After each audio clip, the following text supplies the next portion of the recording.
What is up, guys? It is Blake, and Matthew, and we're presenting our project over I Am Malala. So we're going to go on to the bell ringer, and if you just want to take a pause and get the time class to answer. Okay, so the answer is logos because throughout her whole statement there, in the passage, she gives a bunch of examples and factual evidence to support her claim. And if you know your pathos, ethos, and logos, you know that that's going to be logos for logic. Now, next on, we're going to start off with our soapstone. And we got speaker and occasion right here. Obviously, the speaker is I Am Malala, and if you don't really know much about her, she was shot in the head when she was young by the Taliban, and it's because she wanted to go to school. But now she's not just going to school, but she's a civil rights activist for all women, not just in her own country, but around the world.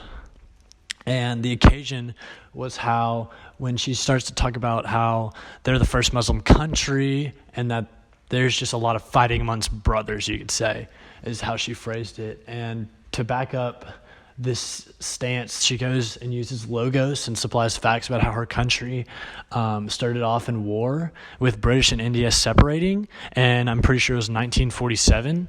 And then they went on and talked about how the Hindus just had a different idea of how they wanted to create the new Muslim world, and they didn't see eye to eye, so then there's a lot of fighting and war. And once that was all settled, they ended up still having a division in their own religion, which was through the split between the Sunnis and the Shahs. Moving on to audience and purpose. The targeted audience in this passage is more westernized countries. Since people know how women are treated in Middle Eastern countries, especially Pakistan, and how much they are degraded and treated horrifically, this is to give the reader an insight and a first-hand look on how they really are treated there. The purpose of this passage is to convey how quickly power can change from one group to another in Pakistan, especially in a village such as Swat. Fazula has risen to power in similar fashion when compared to other organizations in the area through violence and oppression. In this passage, Malala focuses on how Fazula combines both fear and religion to justify his heinous actions such as murder. The subject of this passage is the growing tension between Fazula and women who continue to wish to pursue an education, especially Malala. Malala shows the readers this by describing the actions taken by Fazula and his men upon occupying Swat and gaining power. Fazula's interpretation of the Quran is vastly different when compared to Malala's, especially when it's surrounding women and education.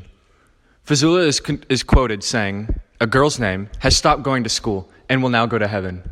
This quote shows how Fazula uses religion to justify his actions and belief. And if others do not conform to his beliefs, he switches to the use of terror and oppression as means of persuasion.